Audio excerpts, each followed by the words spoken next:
Hello students, welcome back to your history class. So today we are going to be doing why was the Mesopotamian society divided into different classes. This is the question we start with, question 15, and or the question can also be discussed the reasons why the societies of the early civilizations were divided into classes. Okay, both of these questions have the same answer. I'll give you exactly 1.5 minutes before I start discussing because I want to wrap this chapter up because we need to do the next chapter also before your unit test. Okay, start.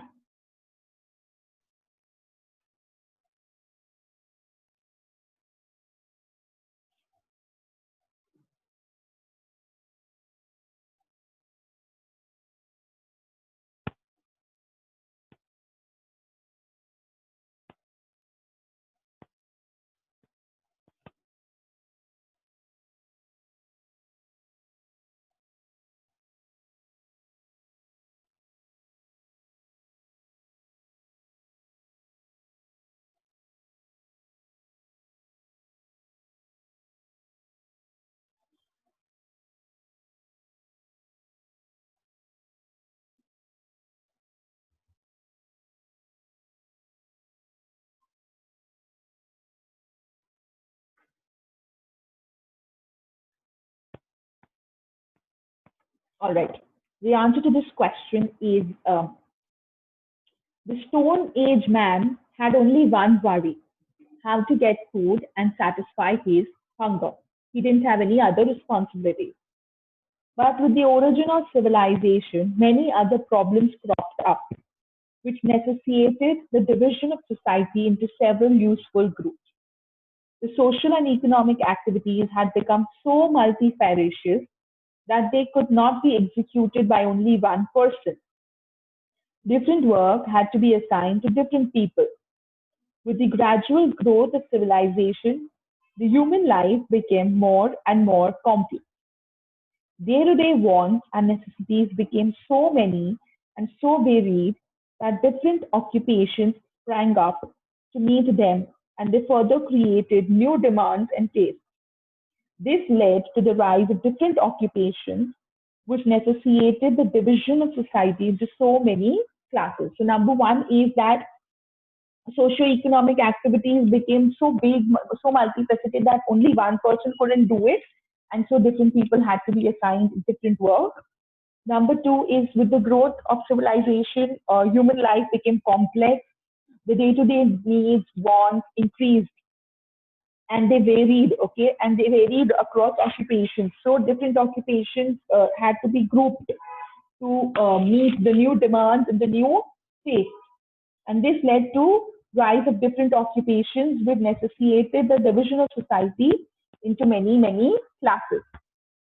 Number three is the rulers assigned themselves the highest place in the society, and they gave birth to the idea of class discrimination. Some classes became high in the social hierarchy, others began to be looked down upon as low. The prisoners of war constituted new class which began to be considered as the lowest in the social system, the slaves. They became the slaves of their victors, and the victors became their masters. Thus, broadly speaking, the society was reduced to two distinct classes: the victors, who were the masters, and the vanquished, who became the slaves. So these were the different reasons why society started to be divided into classes and sections. Next question is: throw some light on the art of Mesopotamia. This is an important question. It generally comes in most of the papers. Throw some light on the art of Mesopotamia. Remember, 100 words per mark. 1 minute.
All right.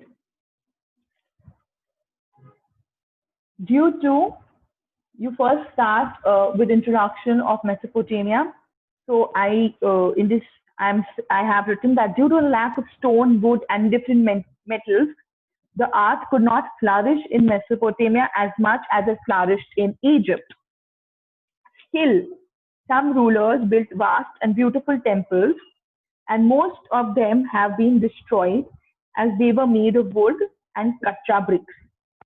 They were, however, decorated with colored and enameled tiles. Their greatest contribution in the field of art is the introduction of various architectural forms such as arcs, columns, and walls. The Assyrians have given some unique sculptures to the world. They took they look very lifelike and full of vigor and action. The vigor and the action shown in the hunting and war scenes have not been surpassed even by the great Greeks. Their seals also reveal the high standard of skill of the craftsmen. Okay, next question. Explain the contribution of Mesopotamian civilization to the world civilization. What has Mesopotamian civilization contributed to world civilization? Second one is state some achievements of Mesopotamian civilization. Both of them will have the same answer. Again, 1 full minute, and then I will discuss the answer.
Okay.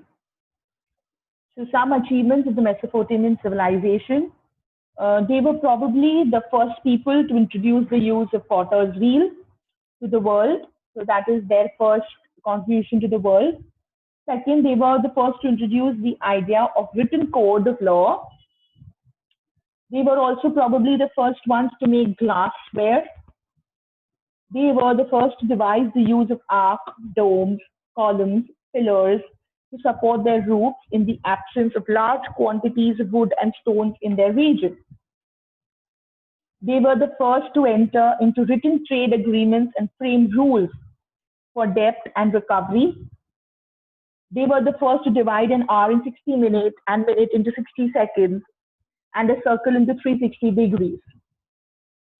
These practices are followed even today. They were also the first to develop a script and establish reading rooms and libraries. I think it must have been a grand time to live in the Mesopotamia. I can already see having library at that time and having education being given so much importance. It must be really good. All right. So there are 7 things. I repeat, the first one is potter's wheel. Second is written code of laws. Third is glassware. Fourth is their architecture. Fifth is the written trade agreements. Sixth is mathematics, that is dividing a minute into 60 seconds, an hour into 60 minutes, and 50 degrees of the circle.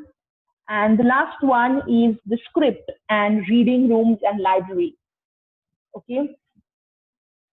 All right. Now we go to the long answer type questions. And these are 500 words. That means they're really long. And I at least intend to do 3 of them with you today. So for each of this, I'm going to give you a 2-minute breathing time and then read out the answer. While I'm reading out the answer, I'm going to read it out slow to you. So you can pause and write down if you want.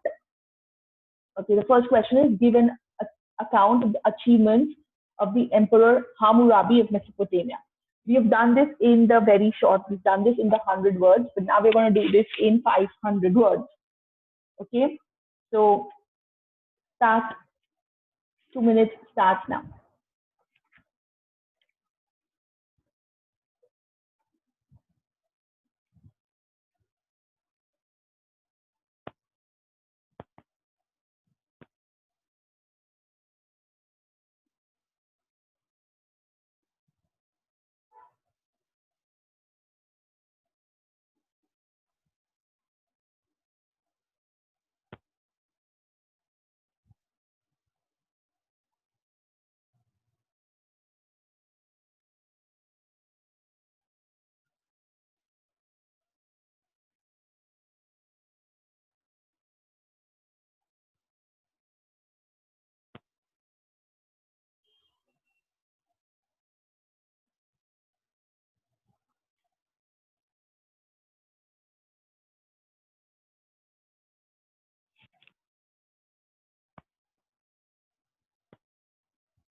Okay, I'm going to start. You all can start marking this answer in your textbook. If not, remember these questions, you have to modify these answers depending on the amount of marks they've been asked for. And you have to remember this. This will not be given in your question paper. If it's 2 marks, it's 50 words. If it's 4 marks, it's 100 words. If it's 8 marks, it's 500 words. This is something you should know. All right, I'm starting. Emperor Hammurabi was a great ruler. I mean, this is all we've done before, so I'm going to skim through it very fast. Emperor Hammurabi was a great ruler. He was the ruler of the Semitic peoples called the Amorites.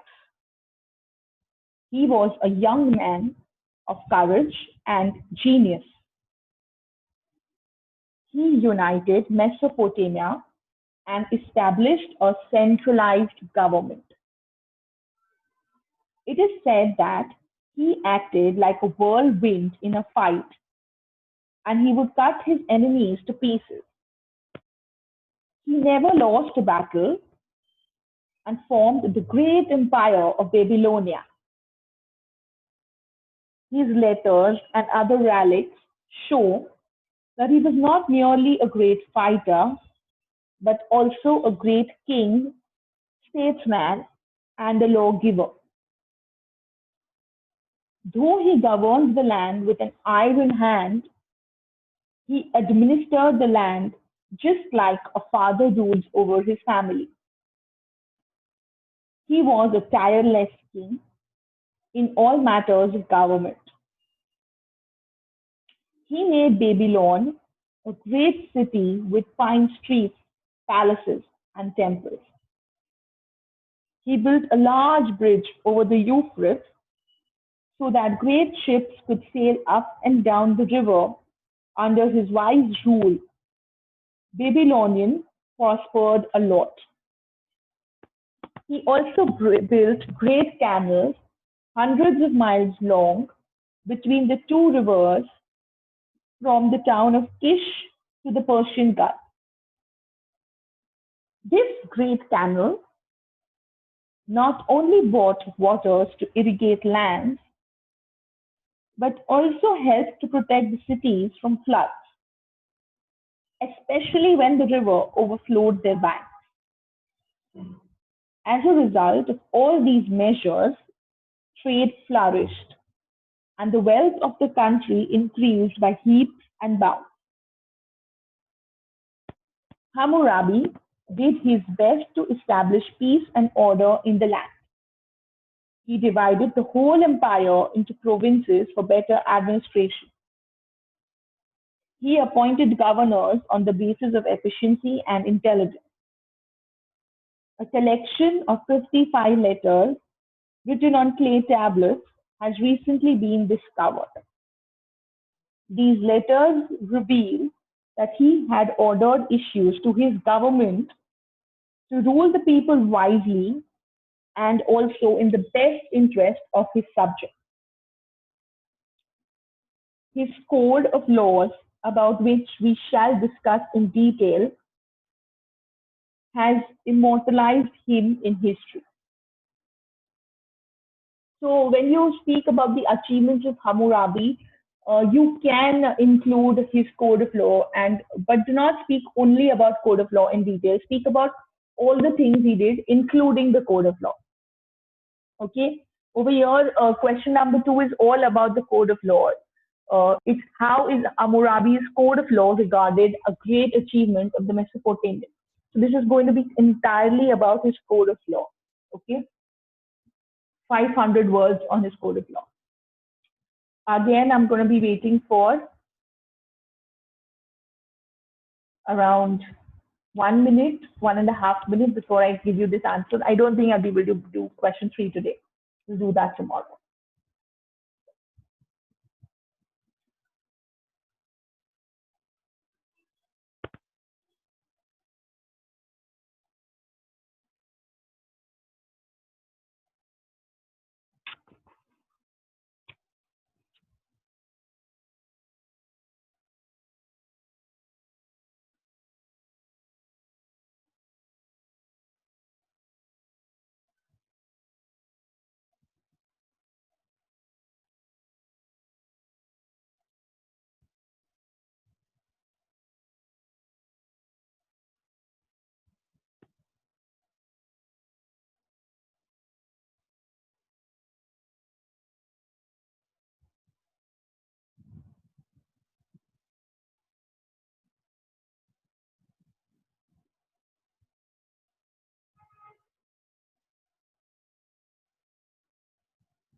All right.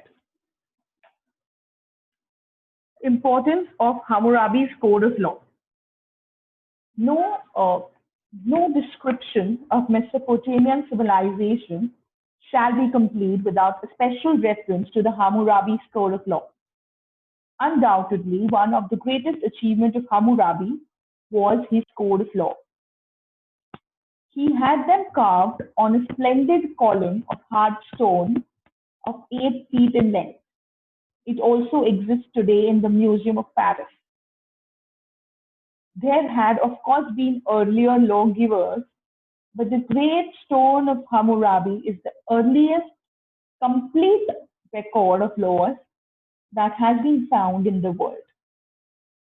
This code is based on justice, old customs, and tradition. On one side of the stone is a picture of the king receiving the laws from the sun god. And at the other end of the laws, there is a fine message which runs like this. Let any oppressed man come before my image as a king of justice. May he set his mind at rest, saying, Hammurabi is indeed like a father to his people. He has brought prosperity and given a pure government to the land. In the days to come, may the future kings obey the words of righteousness which I have written upon my monument. So he was the first one who actually wrote it down on an entire column, and he kind of finalized it. There have been about 282 laws which deal with every part of the human life. The code includes laws on property, wages, contracts, debt, banking, theft, murder, marriage. There are punishments for crimes, injuries, and other evils. And there are rules about family life, trading, and treatment of workers in the cities and on the farms. Some of the laws are very severe and based on the saying, an eye for an eye and a tooth for a tooth. For example, if a house was not well built and fell down and killed the owner, then the builder of the house was himself put to death. Although these laws were somewhat severe, yet they went a long way in maintaining peace and order. In this connection, John Conrad Apples observes Hammurabi's code is the oldest code of law in the history of the world. It throws light on the conditions prevailing in those days, and it helps us a lot in forming an idea of the political, social, economic, and religious life of the people of Mesopotamia. Hammurabi's code became famous all over the world and served as the basis for the future kings to form their codes of law. Okay, so with this, we end this question. I don't want to give you all homework, but I wish you all can. You can just mark this question before we still have a little time before the class ends, 30 minutes. So you all can just mark this answer, question number 3, and keep ready so that next week, tomorrow, we can just start with it. Okay, just mark this answer. Picture of the political, social, economic, and religious life of Mesopotamia. All right. With this, I end today's class. Stay home, stay safe, take care, and keep learning.